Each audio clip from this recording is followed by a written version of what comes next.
Welcome to this episode of the Garrett and Eric podcast. We don't know what we'll be talking about today. We didn't plan anything. So here's the start of the episode. Hashtag unplanned, uncensored. Wait, Yep. did we start? Yeah, we're recording. Oh, okay. We're live. Hashtag unplanned, hashtag uncensored. Yeah, I don't know what that was. I apologize. I don't know. Did you? I watched one episode of Clone High. It's all on YouTube. Someone pirated it and put it on YouTube. And I watched the first episode. And it's What is funny. that? Clone High. You've seen the meme of young JFK, the animated young JFK? No? Yeah. I'm sure you've seen the meme. Let me screen share real quick. Let's go to. It's probably easier if I just look it up real fast. Yeah, well, probably. But I want to show the fans as well. Our one fan. Who? We have a sub? Yeah, we have a sub. Oh, freak. Nope. Can't hear you. Hold up. I just unplugged my headphone again. Accident. Oh, yeah. Joji dropped his new album. Oh, let's see. You're buying it? The album? No, I'm buying merch for it. Where? Show me. I'll show you in a sec. But this is Clone High. You like Joji like that? Yeah, I like Joji like that. You've seen this guy. You've seen Oh, yeah, I've seen this show. guy. Oh, yeah. That sounds like the knock of a vulnerable teenage girl. That guy. Oh. And that's Gandhi. And then there's Joan of Arc. And that's Abraham Lincoln. That's Cleopatra. That's JFK. Oh. Yeah. Interesting. So they're just like clones of these reputable or great minds of the past. And this guy down here, the scientist dude at the bottom, he's like the principal or whatever. And he has to study them and see what's going on with their whole deal. Interesting. Whoa. What the freak? Why are Lincoln and him kissing right there? Who? Lincoln and... Yeah. Oh, Lincoln and Gandhi? I don't know if that's fan art or what, but they haven't established anything about Lincoln being gay. But I guess there's Lincoln right there in gay pride stuff. So I don't know. That could be a weird twist. Yeah, dog. I did not need to see that junk. Eric, we are supportive of our homosexual brethren. I could care less about the sexuality. Just the way it's drawn is disgusting. The art style is so crude. It's so... I just don't like it. I'm talking about the show's art style in general. I don't like, but really, I kind of like it. It's quirky. It's nice. Nah, dude, you like this, but you don't like Big Mouth, bro. I fucking hate Big Mouth. Big Mouth sucks, dude. This or Big Mouth? Are you serious? As a show, it doesn't suck. As a show, Clone High doesn't suck, but look up reviews, dog. Look up the critics. Critics will let you know. I don't care about the critics. I can't stare at that moving. That's disgusting. Nah, dude. That literally makes me want to vomit. Dude, no. That's awful. No. People will look at anime and say, oh, the animation style, and then go and watch this shit. This is awful. I hate this. No. It makes me uncomfortable at my very core. No. So gross, dude. I really can't handle it. Andrew Glauberman. Look. Human Big Mouth? Oh, wait. That's just Big Mouths. Yeah. Anyway. Oh, is that based off Sacha Baron Cohen? I've seen that. It's all of this that you're doing is kind of problematic because, it's not really because we're not monetized, but there are rules about using images that you don't have licensed in your YouTube videos, Well, we're not monetized. I know, but what if we get monetized way in the future and someone wants to go back and watch our old stuff and then we won't be able to get our money? Dude, none of our stuff would be monetized then because of our backgrounds. Yeah. Well, I've been using backgrounds that are labeled for reuse. I haven't. Yeah. Well, I forgot. I was planning on telling you that. Well, if we get monetized in the future, these videos just won't be. Yeah. Smosh has videos with copyrighted music in it. No, it's not a huge deal. I was just saying, for future reference. Yeah, that's a really good price for a hoodie. I know, but no, look at this. This is plus the digital album. If you go down without the that's a shirt, 1151 just for the shirt. This one, like these acid wash ones from Give Me Love, are a little bit more expensive. But yeah, and then they have outerwear. Is there a particular reason, like, for 1151? Is that like a? I don't know, maybe, but I don't think so. Because, oh yeah, they also like if you buy 3 items, then they'll give you a jar of honey. Interesting. But they have like a spoon, like they'll give you a spoon that says "Give Me Love" and Joji on it. That's pretty cool, actually. Yeah, I like that, but I'm probably just gonna get my. Whoa, $17 spoon. Hold up, I'll get a shirt, bro. Freak a spoon. Well, $13.75. You have to No, I'd buy a shirt. If it says plus digital album, then it's gonna be more expensive because you get the digital album with it. I know what I'm saying. $13.75. That still costs more than a shirt or a hat. I can't wear a spoon. Well, yeah, but I mean, I guess it's just for like the novelty of it. But yeah, this hat I really like, and it's $11.50. That's pretty decent for merch. Like that's really good for merch. I say not decent. That's good. Like that's good, just straight up good prices. Usually, merch hoodies are like $60. That's like the general price. Yeah, either 50 or 60. Look at his advertising. I find this really kind of like unique advertising. Like these are his models. Just old dudes. Yeah, I think it's just one old dude or a few old dudes. And an old lady is in one of them. Yeah. I mean that's kind of unique. I like. Yeah, I mean, yeah, it's different. Definitely strange, and like $11.51 for a branded T-shirt, like official merch. That's good for any T-shirt. Really, it's unparalleled. Yeah. So he's definitely doing something unique with this. I think more artists should do that.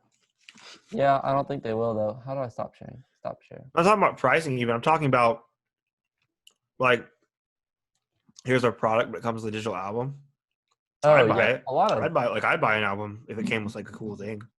A lot of artists do that now. Like Pup does it. I feel like a lot of like indie artists do that. Like mainstream artists don't do that. Joji's pretty mainstream. No, it's not. Not really. You don't think so? How many hits does he have on Spotify? Not enough. Yeah. Not enough. I'm gonna go to Spotify. I'm not screen sharing anymore, but I don't really have to. Let's see, Joji. Joji's not, He's not like full on indie. He has 15 million monthly listeners. How many? 15 million. That's way less than Pup. Pup has 445,000. But you said he has 50 million? 50 million monthly listeners. Or what? Did I say 15 or 50? You said 50. 15 million monthly listeners. 15 million? That's not indie. That's not but it's not like super mainstream. Well, let's look up a super mainstream artist. Name one. Taylor Swift. The Weeknd. No, Taylor Swift is not mainstream anymore. She's pretty popular. She just released an album recently. But she's not the mainstream. She has 40 million. The mainstream is like The Weeknd, Drake, J Balvin, Dua Lipa, Justin Bieber, Ed Sheeran, Cardi B, Ariana Grande, Khalid, Marshmello, Jason Derulo, Lady Gaga, Nicki Minaj, Selena Gomez, Post Malone, Harry Styles, Travis Scott, Azuna, Maroon 5, Juice WRLD. They all have excess of 44 million. They're like the top people. But I don't think that 15 million monthly listeners constitutes indie. As I just said, he's not fully indie. I'm saying he's not super mainstream. I mean, he's becoming more mainstream now. He used to be more like indie because he's a YouTuber. Like he's not like an artist like that. Let's see if the Weeknd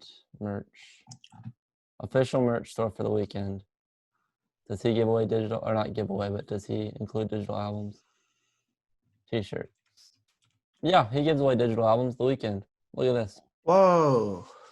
Dang, that's cool. I didn't know artists did that. Like I'll buy albums that come with gear. Plus digital albums, plus digital albums, plus digital. I mean, a lot of artists do it. Let's look at Post Malone official merch. He has official merch.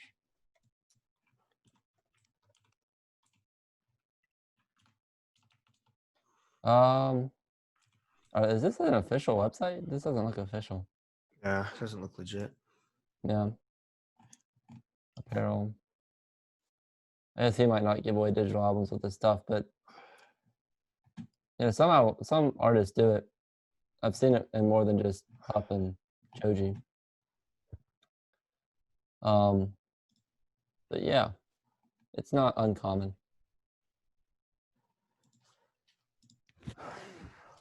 Dang, dude.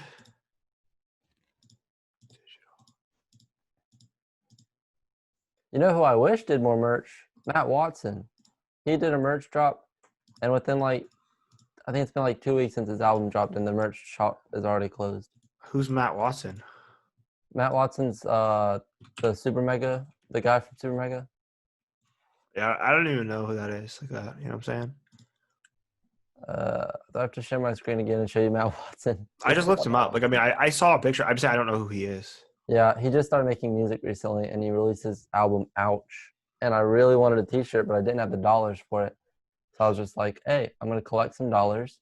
Gonna get the merch. But then by the time I collected the dollars and went to the store, the merch shop was closed. It was 2 weeks after the album dropped.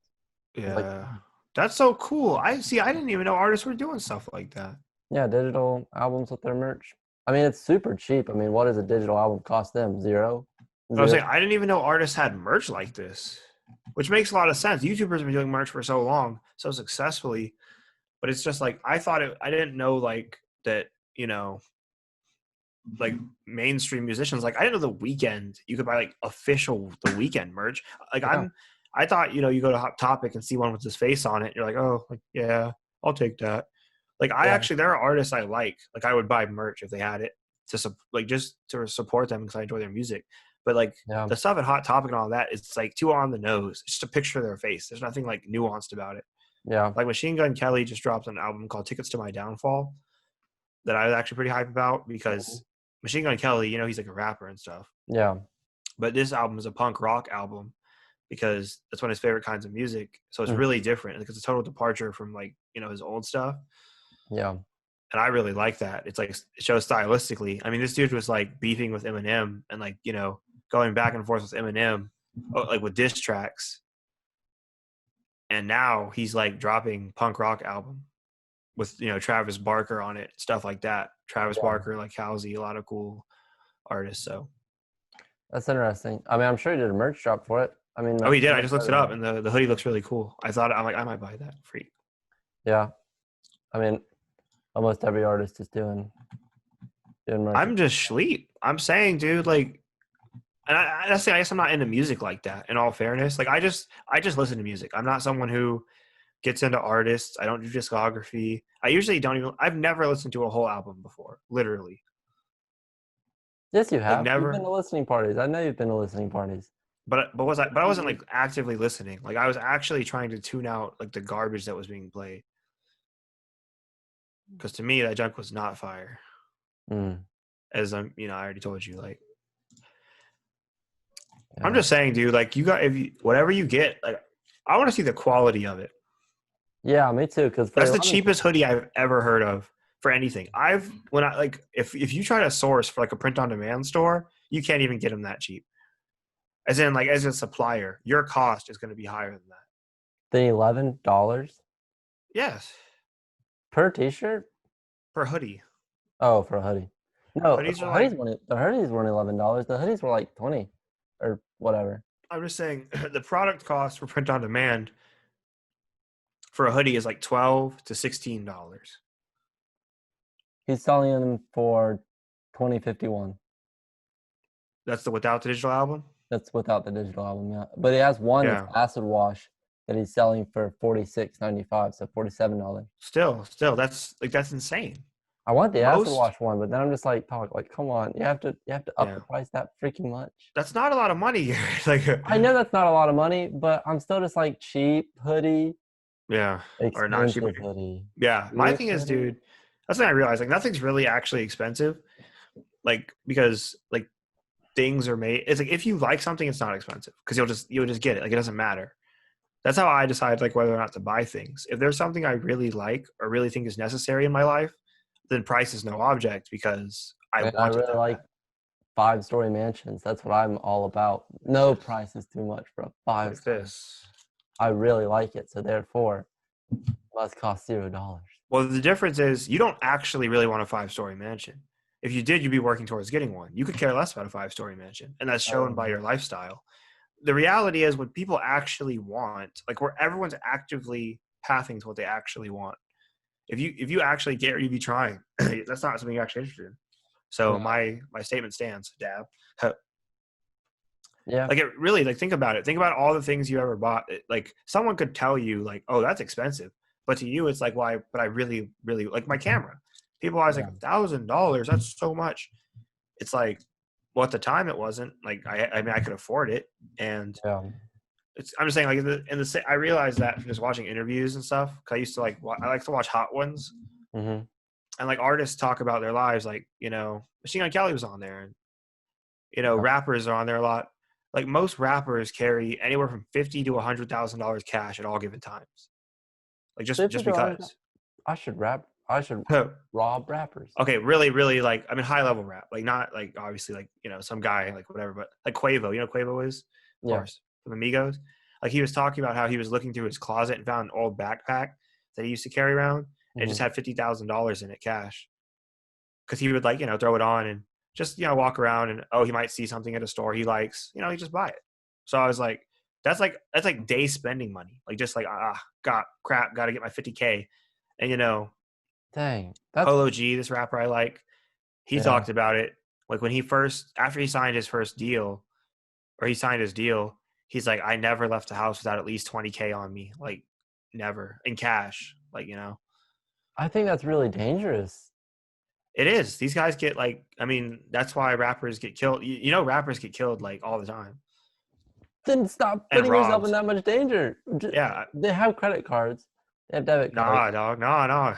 You don't Why understand. do you need cash? So here's like you have to look at I don't get I mean, we're from a different world. We're from like normal society. When you're from like the hood, and everybody's poor and broke as crap. I mean, even us, like there's something satisfying about holding cash when you have it. So just think of you've been poor your whole life, and now you can hold like literally 50,000. Like they always like they got the freaking bankroll. They put it on their arm and stuff. Yeah. It's literally like look at my wealth. Look at this, and it's compensating. It's overcompensating. Well, overcompensating just got you shot in the back of the head. I mean, yeah, I'm just saying there's literally a saying like in rap, like I'll snatch your chain, because a lot of rappers, wear a chain. Like if you ever like see something on YouTube called Icebox, it's like a jewelry store where rappers go shop and stuff, and there are places more expensive than that.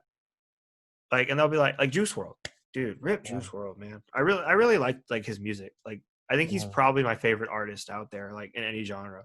Really? Just because I think he's. Kelly was. Huh? I thought Machine Gun Kelly was.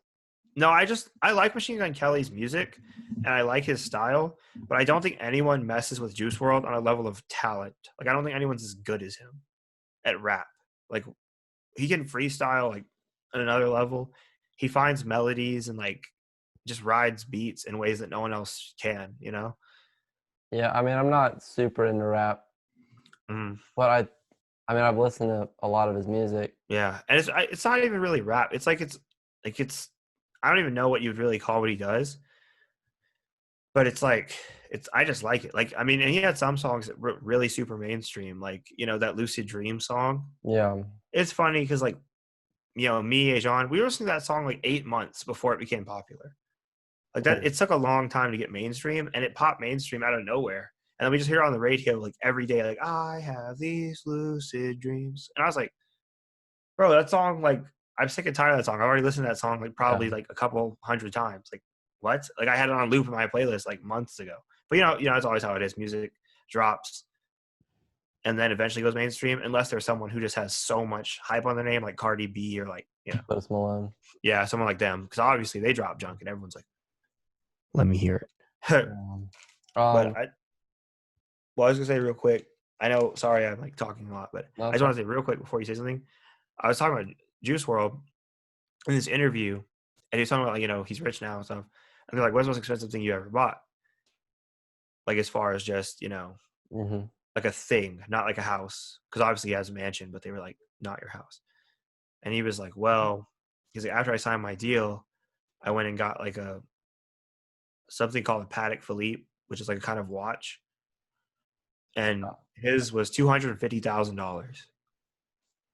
I think we've had this conversation on the podcast. I think you've mentioned this before on the podcast. Have I? I think I may have, now that I like just said it. Yeah, I think you have. Well, I just gotta say it like one more time. 250. Like, he's wearing a house on his head. Like, you know what I'm saying? Yeah. And a lot of rappers chains, like, you know, Quavo, like those guys, the Migos, like when they go out, like they're literally wearing like $1 million on their neck. Yeah. In just gold and diamonds. Like, it's kind of like they're like a pharaoh, you know, like freaking just wearing like wealth, like literal wealth on their body. And I think it's funny because I think rap is such an interesting thing because people don't get it. If you don't come from any kind of struggle, or like you just don't understand the culture, like a lot of people are like, man, these rappers are so dumb. Like, they don't get out of the hood. They don't do all these things. But it's like, how many people really get away from where they're from? Like, how many people truly leave their hometown, fully distance themselves, don't communicate with anyone from where they're from, like just cut off those ties? Very few people do that, you know? Yeah. And it's like, especially when you're from a place where there's a lot of poverty, a lot of violence, a lot of tension, the chances are even lower that you'll get out. And then if you do get out, like say something like rap, a lot of those guys that blow up, like they're not like, you know, freaking Justin Bieber, you know? They weren't just like sitting at home in their nice house in Canada, like on YouTube, like, you love me. And everyone's like, oh my God. They were like, you know, getting in shootouts and like doing drugs and all that kind of stuff. And then like occasionally writing music, and the music just happened to be good, you know? Yeah. So they're from a totally different place. So obviously it's like I realize, I'm like, I sometimes see stuff they do and I'm like, why don't just leave, get out of it? But it's like, that's literally their life. That's where they're from. It's like it's like someone telling us to never go back to Lexington. Just never go back. Don't talk to anyone there. Don't go there. You know? Yeah. That's really what it is at the end of the day. But as you were going to say earlier. I just think Juice WRLD music's overproduced. No, dude. No. I think that. What do you even mean by that? What are you talking about? I think he's good. I just don't think you're actually hearing his voice when he's singing. Like, you're hearing maybe what he wrote. I don't even know if he wrote his stuff towards the, you know, end. He didn't write music. Like, he didn't write music at all. His music was freestyle. Like, he just sit there and like do it. Most of his songs he wrote, like Lucid Dreams. He said it took him like 15 minutes. Like, he did, like, he's like sitting there and he's like, I have these. And then he, like, you know, freestyle into the mic, got like a beat, whatever. Like, that's all. Most of his songs, like, he constructs in under 20 minutes. And it still sounds overproduced. I don't know. How much of it have you heard? All of it. I've listened to his entire discography. Really? Yeah. Oh, and you think it's not, like, I don't know. It's good. It's good. But it's, I mean, it just doesn't sound organic. I mean, maybe it is organic. Maybe it's, you know. It's like the most organic music you've probably heard as far as like what he's singing. The production doesn't sound like super organic. I don't know. Yeah. To me, I don't know. Yeah, I'm just saying, like, I mean, for me, like, I appreciate what he does, like, lyrically, melodically. And all of his songs aren't on my playlist, you know, because there's no one who has all their songs on my playlist. Yeah. But a lot of his songs are.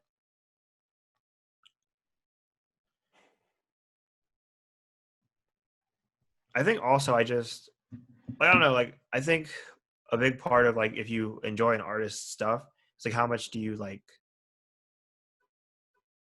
I guess resonate with them, you know? Yeah. And like with him, it's like,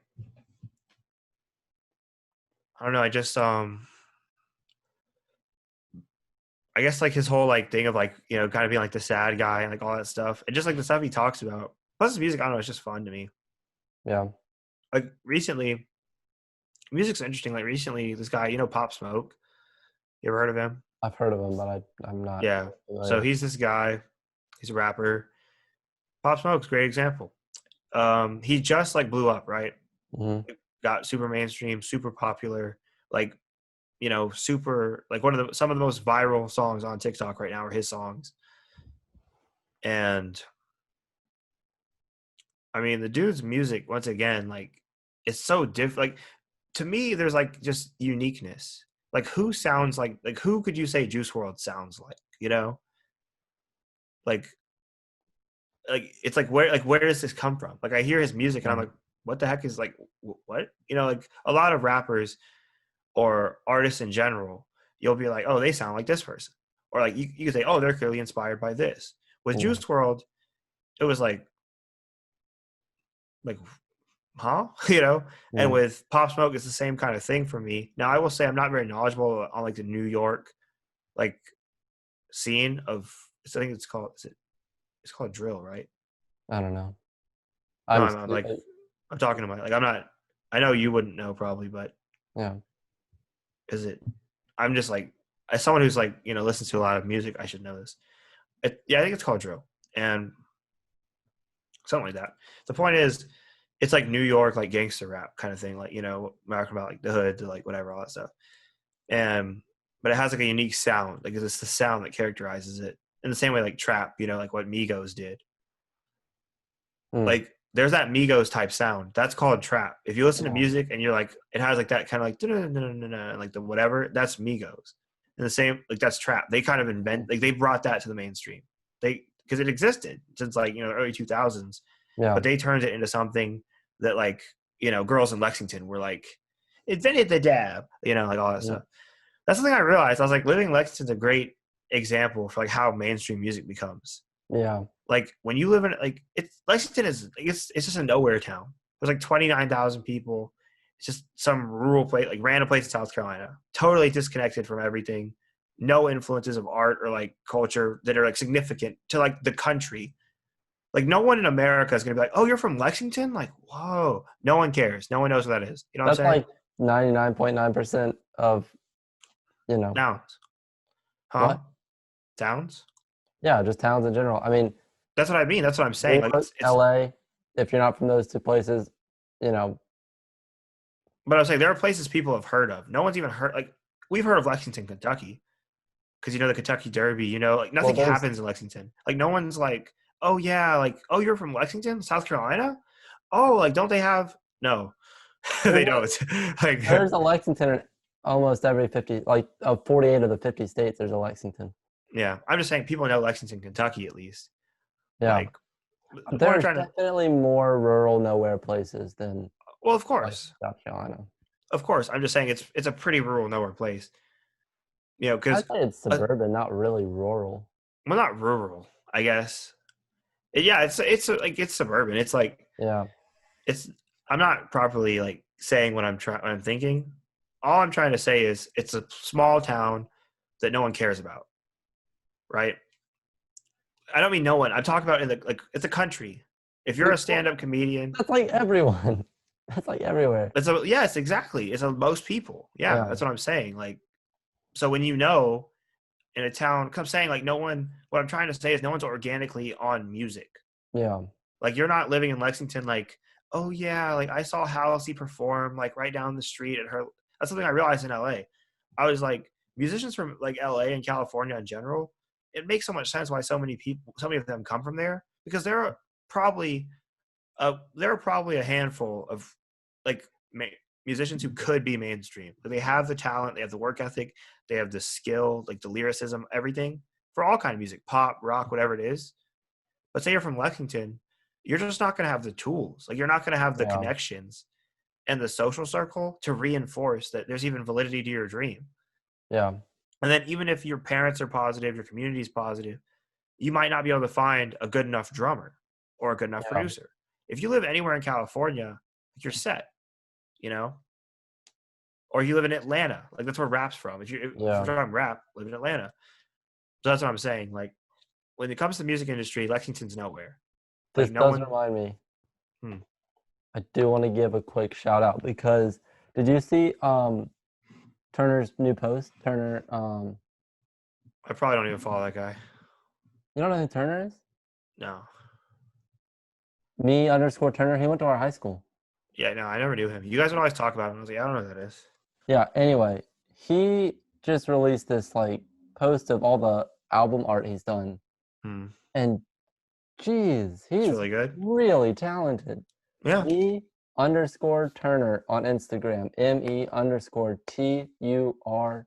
Go check it Go out. follow him. Go check out their junk. He's like, I mean, fantastic. I know we don't have that big of a platform here, but I just wanted to say, like, holy moly.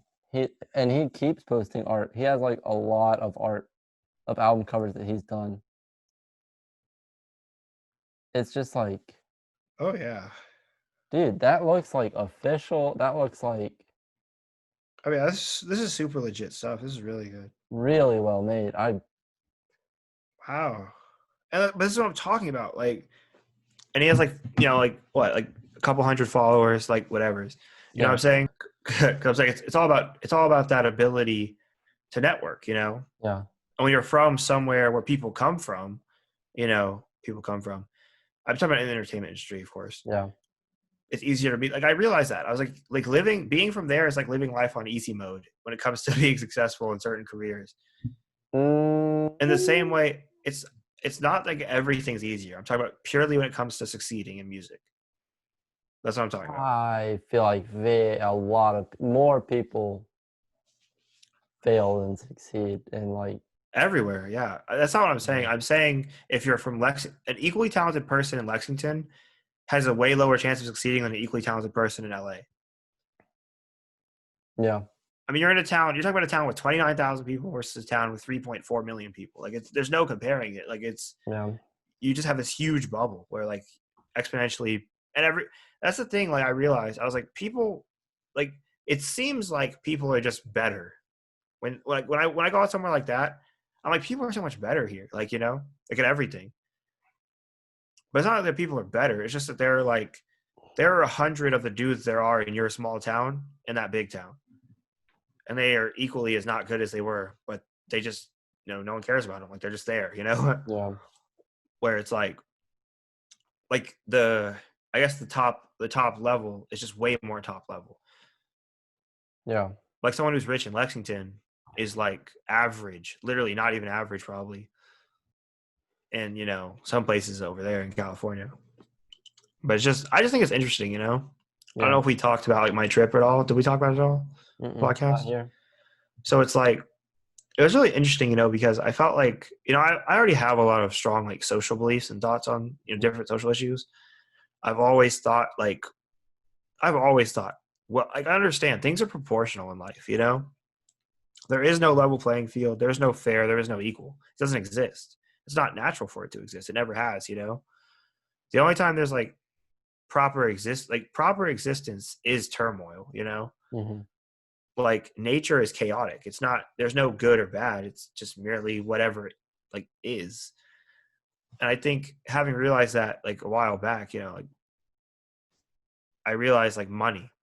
I was like, everybody wants to be rich in America. In a capitalist society, pretty much as a kid, we're all like, I want to be a millionaire. Like, not because we actually want to. Mm-hmm. It's not like it would make us happy or anything. We just like we're capitalists. That's what we think we're supposed to do. It's like I'm supposed to get rich, right? Like somehow, like right, And we glorify like rich people because that's on TV, like all the musicians are rich, like everyone's rich. So it's like, wow, like I want to be like them. But it's like going out there, I got a taste of like, oh, so this. I was like, everything's the same, Yeah. Like a basic girl in Lexington and a basic girl like out there are still just a basic girl. You know what I mean? Basic, like stereotypical. You know what I'm saying? Yeah. What I mean by that, let me like extrapolate on that so I don't sound like a misogynistic pig and I'm not judging anyone or anything. I'm just trying to make a statement for comparison. What I'm trying to say is in Lexington, the basic girl wore like leggings,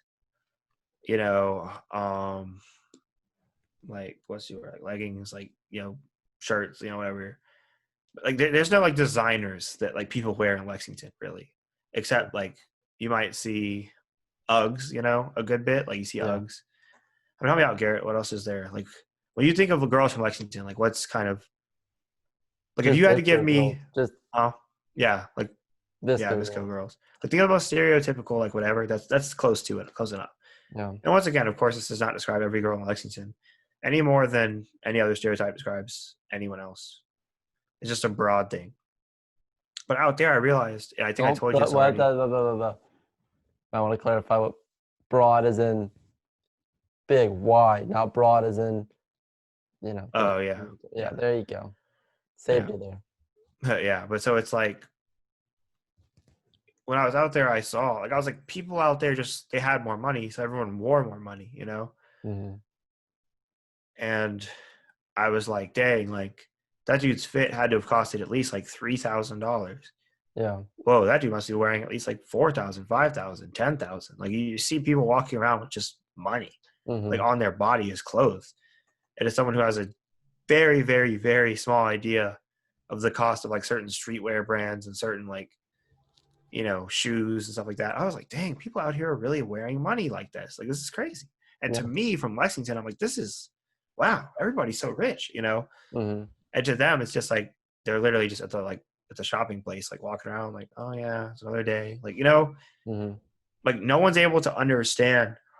I think this is why so many people in the music industry like are sad or like, they have so many drug problems. Like same with actresses, anyone. If you're not from wealth and like just money everywhere, because there's a difference between wealth and rich people. But if you're not from either of those and you get into it, no one will ever really understand you unless they're from the same situation. Yeah. Like, it's like people talk about like check your privilege and stuff like that. I think it's no wonder this is like the most liberal place in the country. Like they have no perspective. Like I was like, this is terrible. Like to me, I was like, this is appalling. Like I would never want to live here, like in a city. Yeah. I was like, this is like because I was like, this isn't. I essentially felt like how I imagine like people must have felt like during like the Civil War, people from the South, when they saw like industrialization. There's like, that's not even real. Where are your crops? It's not grounded. Yeah. It's like, where are your crops, bro? What are you going to eat? Huh? Yeah, but look at what happened with industrialization. Where are we heading? What do you mean? Are we headed? Well, with industrialization, it spread throughout the entire country. I think that's a great parallel. Oh, yeah. Now we're in the South, like, you can't touch my industrialization. We got the freaking factories. Now we're like literally celebrating it while they're moving on to the next industrial revolution. Yeah. Third industrial revolution. And the problem is like, touch my junk. It's another thing that I think is so interesting. Like ignorant backwoods towns, I think in a lot of ways are more woke and like intelligent. Like they're better places to live than like big rich people towns or rich people cities or cities in general. There's nothing more out of touch with what it is to be human than a city. Like as far as like a living situation, for a vast majority of human existence, we've lived in like groups of like 10 to 20, Yeah.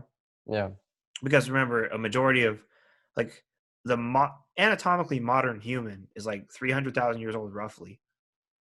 And, that's a very rough like figure. I can't remember what the exact number was. I don't think it's 300,000. I think it's 10,000, isn't it?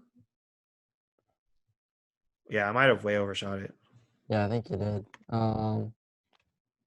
Modern human timeline. 55 million years ago, first primate evolved. 8 to 600 million years ago, first gorilla evolved. We're looking into about the modern human. Okay, you might be more accurate than I thought.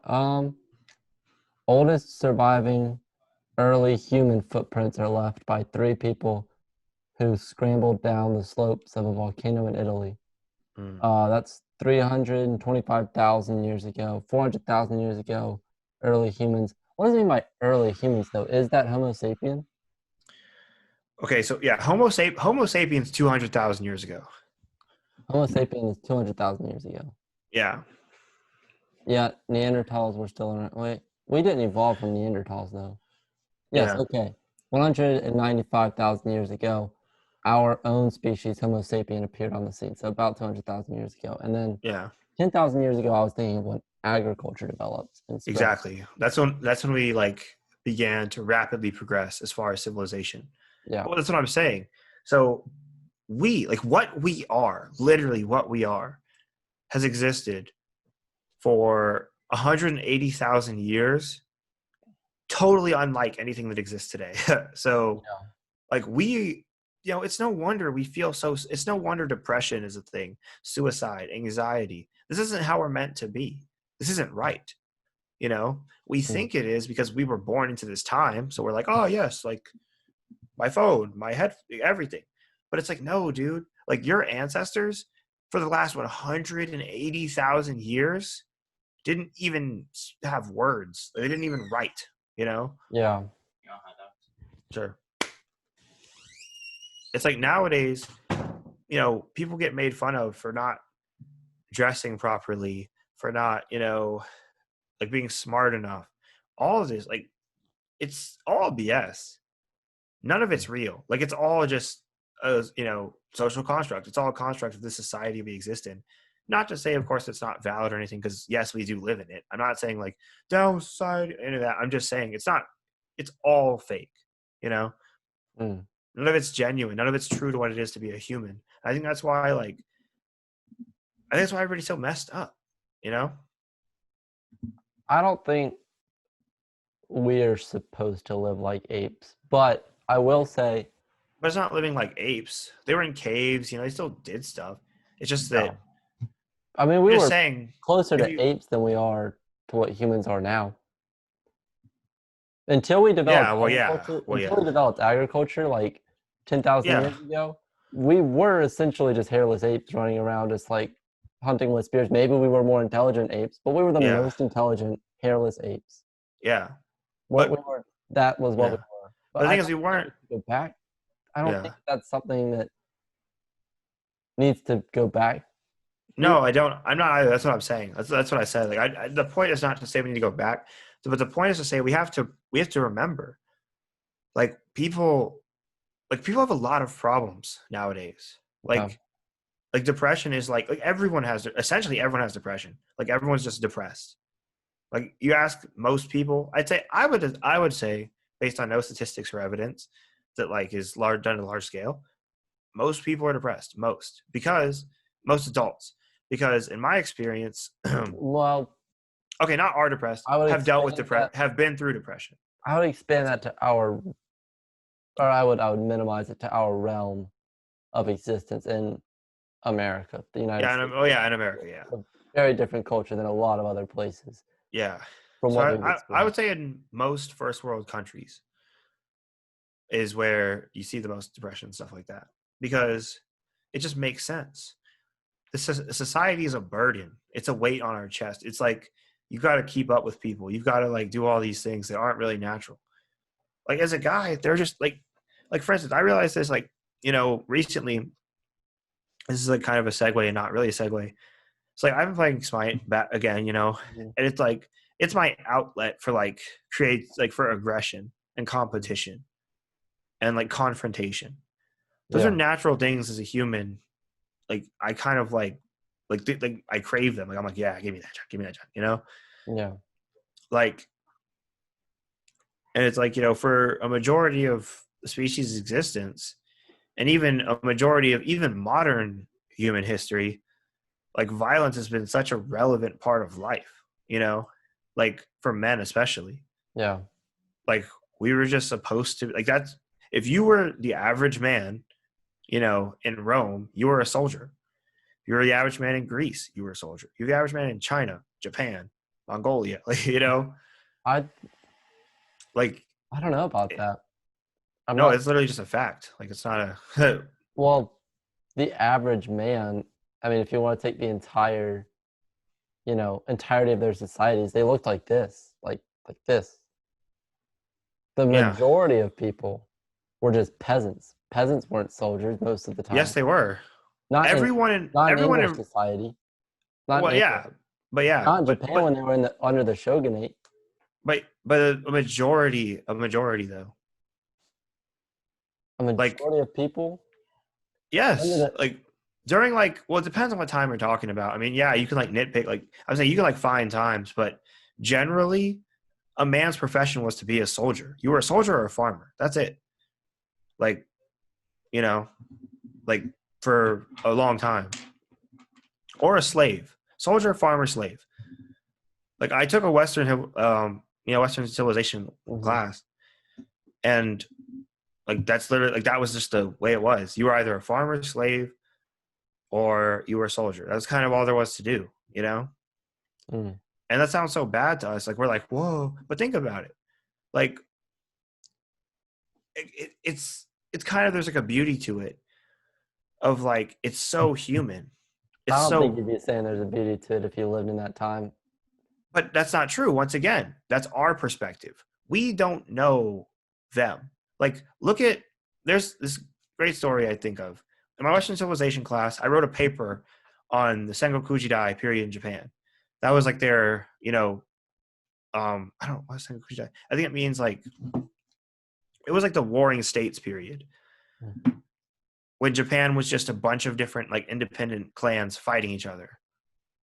Hundreds of years of war, endless war. Generations were born into war. Your dad and your dad's dad were killed by the guy from that clan that you're still fighting. And you're now going to go try to kill the guy who killed your dad's great grandson. That's how long this war lasted. Just endless conflict. And during this time, this Bushido code was really big, a sense of honor and duty and loyalty. And I remember reading about this guy. He was guarding a little, what do they call it? Just a strategic position. I don't know. I don't remember what the word, but it was a small strategic position. It was manned by him and 10 other guys.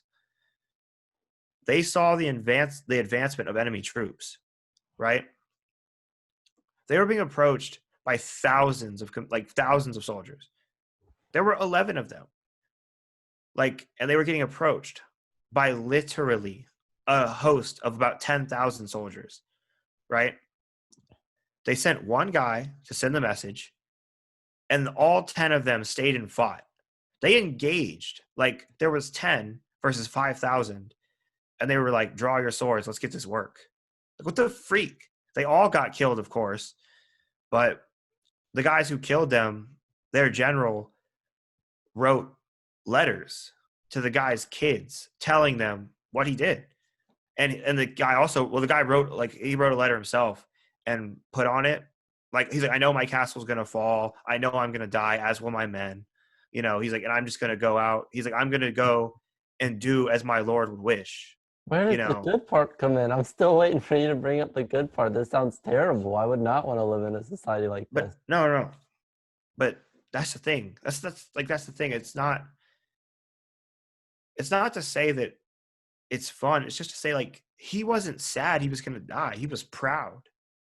He was so honored.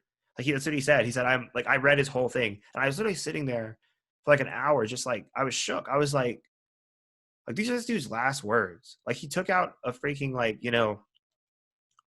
whatever they wrote with, in ancient Japan, and wrote a scroll, on parchment to his family, and then requested that whoever killed him, they would deliver it to the family, and they did, because that was honorable. That was the thing to do.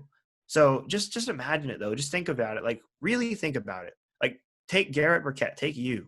Empathy at the highest level. Now imagine you're being charged, or you see, 5,000 men. When was the last time you saw 5,000 people? Football game. Yeah. Now imagine they're all walking forward with the intent to kill you, and they're actually walking forward with the intent to kill you, but then go and attack, your farms, your brother's farm, your mom's farm, your sister. They want to destroy everything that you stand for. They want to rape your women. They want to kill your children. They want to erase who you are. And they have all these swords. They're riding on horses. There's no way you're going to get away.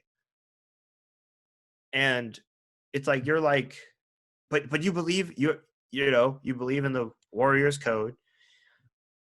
You believe in honor. You believe in discipline. You believe in duty.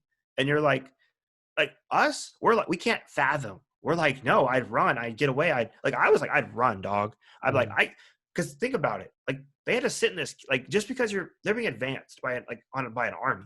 It's not like they got ambushed. They're in a town. Like they can see, you have to see like a massive enemy host walking, like they're walking. They're just like, we're going to go and do a battle soon. You see this junk. You go like, yo, Tom, get on your horse. Go tell them what's good. Us 10, we're going to hold this junk down 1v5,000, 10v5,000. Let's get this work. Let's freaking sharpen our swords and let's wait. And it's like the whole battle, there's a whole story about it. Back then, samurai wouldn't like fight. Like combat was very weird then because it's not like, it was like a mosh pit, It wasn't like, don't think medieval combat where everyone's just running at each other and like literally just killing each other with their swords and spears. Mm-hmm. There was this sense of honor for samurai. There were peasant soldiers too, but anyway, okay, let me just finish up the story. They're approaching on this castle. Their commander realizes that there's only 10 of these guys, right? Or a very small amount. Mm-hmm. So he sends forward advancements of his own samurai. Long story short, those 10 guys ended up killing like a total of 36 men before they were killed. All they had were their bows, their arrow, like because they're samurai. Samurai of this era from that clan, from the age of 8 years old, you were taken from you'd leave, and if you were going to be a samurai, if you were royalty, all that stuff. And from the year of 8 years old, you'd be trained how to use a sword and how to use a bow, right? Yeah. Those are like your tools. These 10 dudes armed with swords and bows killed 36 dudes. Like that's crazy. Think about that. Like I probably couldn't kill one dude. Like if you gave me a sword and a bow right now, I'd be like, dang, bro, I can't even get it done for you, chief. It's like I just think about modern stuff like drive-by shootings, all that kind of stuff. Like there are plenty of examples where one person with the intent to kill fails to kill people. Like I like to think to myself, if I'm gonna kill someone, like I'm gonna kill someone. Like they're gonna be dead. Like I'm not gonna fail. Like we should probably stop. No. This is actually really good stuff. Quick. It sounds messed up, but it makes sense. Up, I'm just saying, but it's really not. Like it's really not. People have been killing people for a long time. It's just like, so the point I'm trying to make. I'm not saying it's right. I'm just saying, like, people for a long time. We shouldn't be enslaving people just because they've been doing it for a long time. Doesn't mean that we should be celebrating this junk. I'm just saying, like, I might cut out this entire freaking conversation. No, you don't, Garrett. You keep censoring the podcast. This is all we have. All we have to make our podcast interesting is like stuff like this. No, I don't want to be associated with stuff like this. It's like, this is deep philosophical conversation. No, it's not. Like, you're saying you want to kill people. Though. No, I never said that. Like, you're not listening right now. Like I know you this whole time. I've been silently listening, and I think that these. But I never said I want to kill people. I never said that. The pieces of this will be, oh wow, Eric wants to go back to a time where people. No, I don't. I never said I want to go back to the time or anything. I never said I want. No, I didn't. Dude, you're on a tangent right now. I don't know if you realize this, but go back to where you started this tangent. Go back to the circle. But I didn't say I want to go back. I explicitly said, I think that's true. I said that's truer to human. And then you asked me, well, that doesn't make sense. And then I was like, no, let me tell you why it does. I'm talking about why it's true to what it is to be a human, not why it's like good or anything like that. I don't think killing is true to being a human. Well, that's just wrong. That's objectively wrong. I think that's objectively right. Think about where we evolved from. We evolved on the side of a river. No, gorillas kill each other. Gorillas, we didn't evolve. Dogs kill each other. We did not evolve. Everything in this planet is like everything. Eric, you're literally going to prove my point, and you're going to need to shut up right now because you're literally proving my point. Gorillas, okay, say your point. Gorillas, and what we eventually evolved from, we can trace them back to one line. Here's the line. This is the river. One side of the river was great and fruitful. The other side was scarce in resources. The same species was divided by this river. We evolved on the fruitful side. Gorillas evolved in the opposite direction on the very scarce resources side. The species that we evolved from, the reason we became so intelligent, and the reason that we, eventually became what we are now, is because we were peaceful. Gorillas had to fight for their resources. Gorillas had to fight and kill for their resources. So they. I just don't think that's true. No, it is.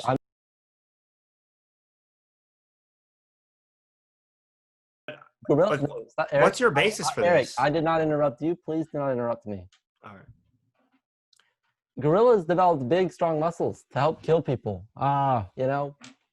We lost our hair because we didn't need it to defend ourselves against the environment, because we had each other. We shared resources. We shared mates. We shared everything because there was so much. That's how we evolved to be so intelligent. That's how we evolved to where we are now, is in societies. We eventually evolved societies to further help each other. War came after. War came after when we said, this is our society. And then someone else was like, no, that's going to be my society.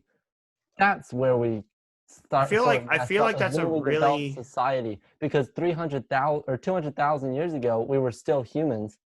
We still lived together in communities, but built these communities based off of an abundance of resources. But people weren't just like singing Kumbaya for like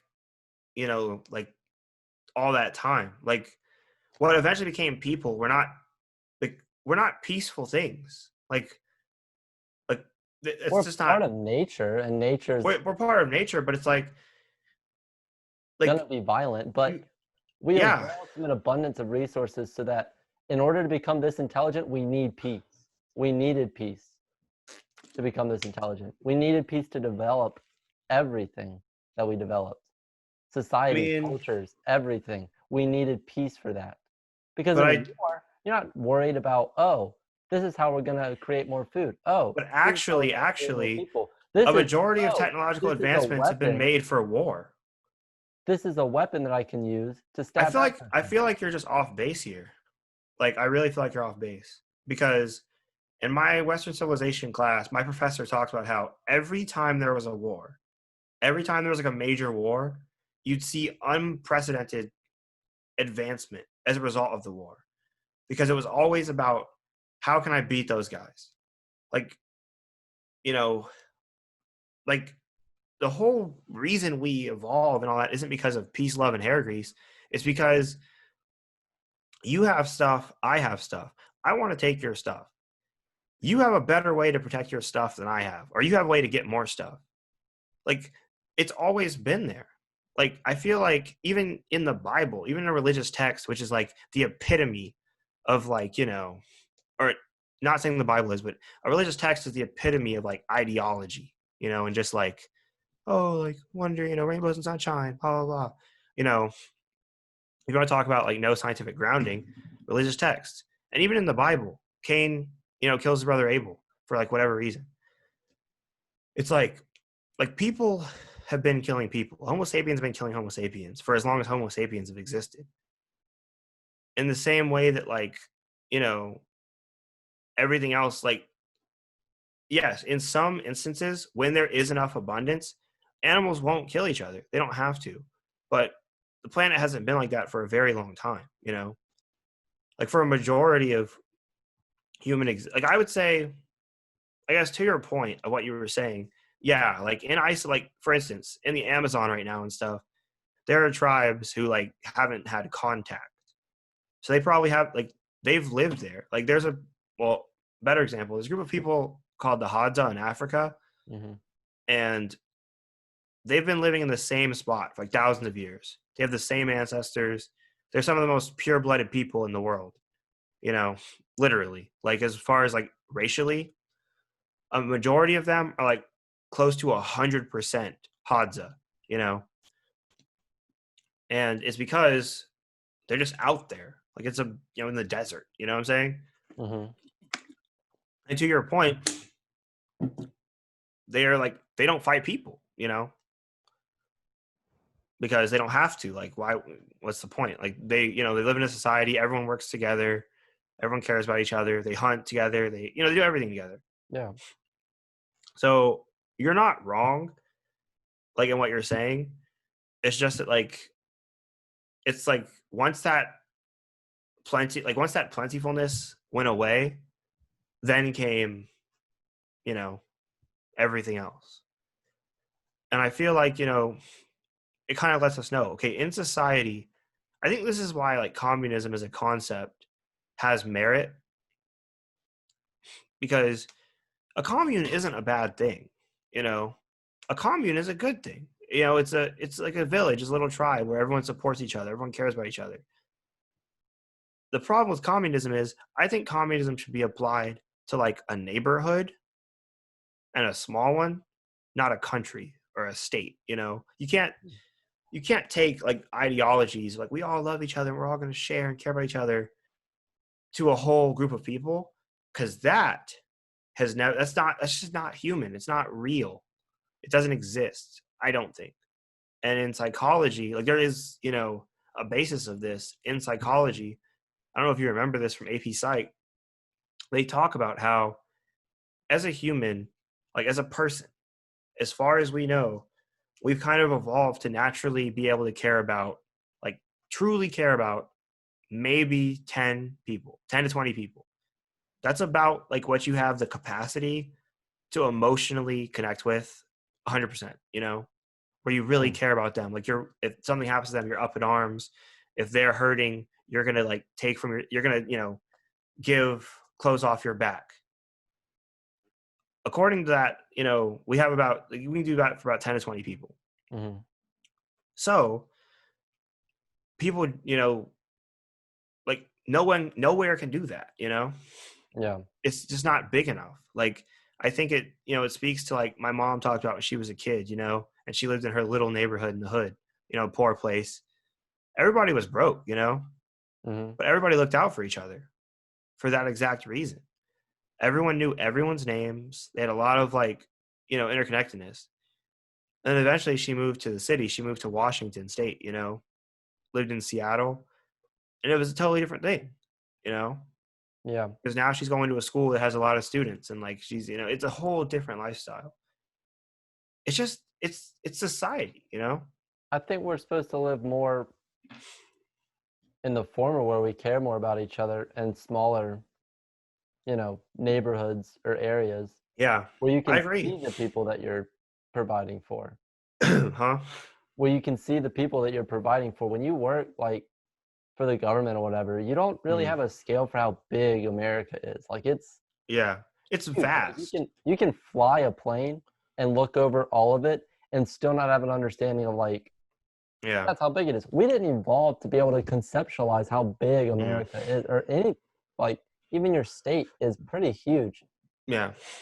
Like, you can't look and point to, like, Johnny Appleseed over in Cincinnati that you're working for, because, like, your tax dollars, your federal tax dollars go to his education. Like, maybe we're just supposed to live in those small groups where resources are abundant, and just stay completely isolated in those groups. Maybe. Because that's how we lived for quite some time. We didn't have connection. We didn't have the internet. We didn't even have, like, trading routes until we developed societies. Yeah. We just followed our food, and when we killed the food and living was good, we were, maybe doing cave paintings, art. You know what I'm saying? Yeah. And it's like, I just think, I don't know. I think society in general, like, living even in this town, like, it's not good. It's not healthy. It's not normal.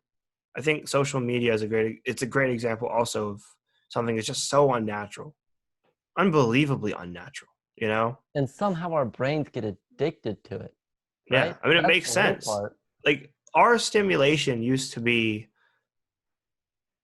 like it was real.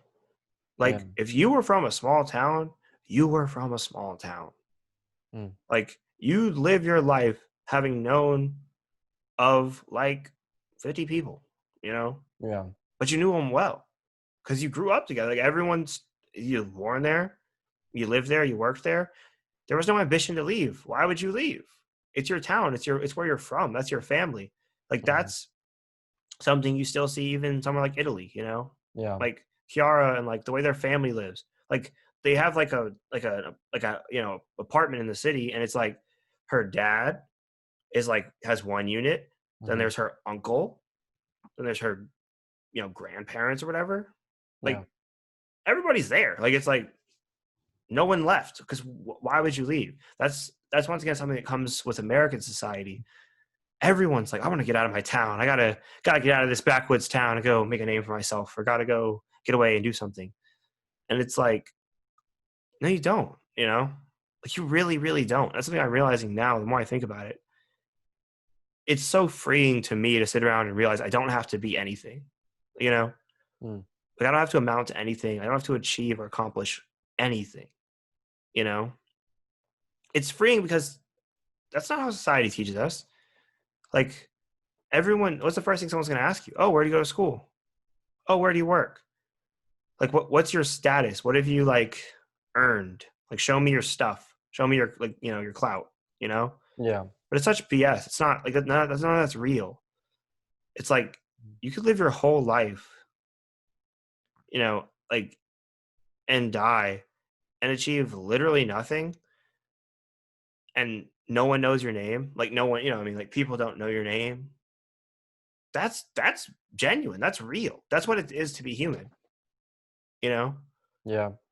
It's actually a departure from what's normal to be someone great or to be someone, you know, great. I meant like in quotes, you know, like not true to say they're truly great, but like, I mean, look at Alexander the Great. How many dudes do you know from his time? Like, how many names can you throw out, you know? Like, not many. And my professor, who was a historian, he said, he was like, I know maybe like 20 people, 20 significant people from that era. He was like, there were millions of people, like, you know, like, well, think about like, it. None of them are represented. Like, anyone only ever thinks, well, I want to be like Alexander. It's like, not to say you won't, but it's like, do you really? Because whoever wants to be like Alexander doesn't want to be like Alexander because they already are. Like, you can't, I don't think you can, like, will or, like, not will, because you can, I think the problem is people don't know what they want. Like, it's shining ball syndrome. You see this glorious life that looks so nice, looks so glitzy, glamoury, and you go take it. And then it doesn't fulfill you. And then you're in agony. And then you either, you know, kill yourself or you die or you know, settle. All those kinds of things happen. You know, I think Juice WRLD to me is a great example. Kurt Cobain, great example. Elvis, great example. Like all these, you know, musicians. Elvis didn't kill himself. And Juice WRLD didn't either. Well, I mean, I guess he took the pill. Yeah. To me, it's all the same. I say Elvis killed himself. I mean, didn't he like, I mean, essentially, you know, he started the ball rolling. If you die in a, you know, in a car crash because you were drunk, you know, is that suicide? It's not like, I mean, you get what I'm saying, right? Like, I'm not saying like, oh, they committed suicide intentionally, but I'm saying put yourself in those circumstances where it's more likely for you to die. Yeah, it's like you literally put yourself there, you know? Yeah, I think that's everyone though. I mean, everyone with unhealthy habits. Yeah, if you do it for long enough, will eventually kill you. And that's the point. That's what I'm saying. Like, and it's like it just all makes so much sense to me. Like, my mind's like spinning right now because I just think about a lot of different things. Like, I got a lot that I've been thinking about over the day, stuff going on in my head. It's not really relevant to anything, but it's like, I guess to try to crunch it all into like podcast worthy like things. I think the root of so much human suffering, bro, like, you know what's crazy? Why don't you finish that thought and then we'll wrap up the podcast because we're going over an hour. Yeah. I was about to say the root of all human suffering is probably like desire, like wanting things. And then I was like, wait a minute. I'm pretty sure some people already knew that and like have said that before. Like, you know, like they knew that. Because other people have said it doesn't mean it's not true. Well, no, I know, but that's like I came to like I read a lot of Buddhist. Yeah. I'm reading a lot of Zen Buddhism. I read a lot of Hindu stuff, and I'm like, I already like I've thought that like that. I came to that conclusion sitting around like thinking about stuff, Yeah. And I was like, the universal truths of like existence, we already kind of know them. Like, who the heck is playing country? Is that Jack Bars? No. Turn it up. Turn it up. It sounds like a live concert's going on outside. Yeah. I'm just saying, like, we already have in our hands, essentially, like, we have in our hands everything we need to live in a perfect utopia. Yeah. If we wanted to, like, just make the world a better place, we could do it. Like, the technology, the money, it's all there. I think it's like it just shows once again that's not what people want. Like, not enough people, at least. Yeah, I think not the powerful people. Yeah, but no, not enough people, honestly. I mean, enough people. 100,000 hobo Joes aren't gonna even come close to what Jeff Bezos is able to do. Yeah, but I'm saying even those hobo Joes, they don't want it. Like maybe. I think if you asked people, do you want the world to be a better place? I think. No. I'm not talking about. There's a big difference. I'm talking about want an existential level. Like, does it drive you? I feel like we're about to go off on another tangent, and we really don't have time for it. Yeah, but okay. So I'm really sorry. Yeah. But maybe we'll pick it up next podcast. But I think for right now, we should just wrap it up because we'll go on another hour-long tangent. Yeah. It's better to just cut it off there. All right. Thank you for tuning in. Hopefully you watched the whole thing because there were some things that you could definitely splice.